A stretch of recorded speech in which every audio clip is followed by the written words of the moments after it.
Hello everyone, I want to show you the tree that we trimmed last year. We cut some branches that it's close to the house, and it's also close to the wire, live wire. So this is what we did. We got a lot of trees that we chopped down the branches.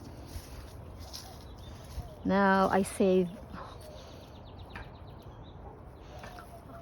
those branches because I'm gonna use for the fire, for the stove.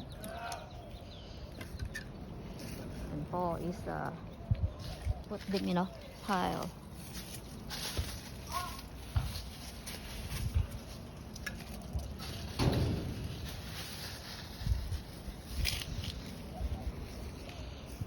The fig tree is start already having leaves. So it's springtime.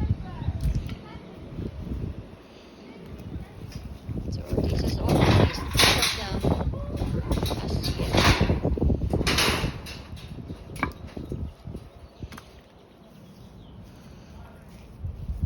Hello mama. Nini nini nini. Hello mama nini ko. Hello.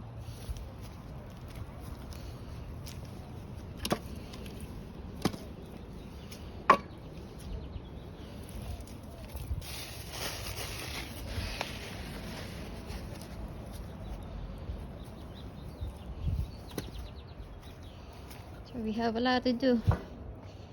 We have a lot of work to do here, and this is the stove that I'm gonna use for wood. So I put some tin in the bottom and put some sand.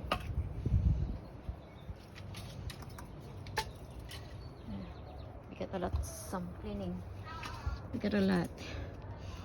And this is the deck that we changed the pole, and we're gonna paint it tomorrow. So then in 2 weeks we're gonna change our roof. It's time to change.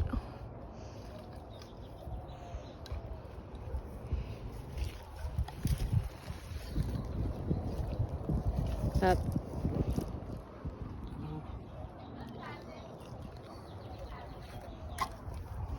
Okay, bye for now. God bless everyone. Bye.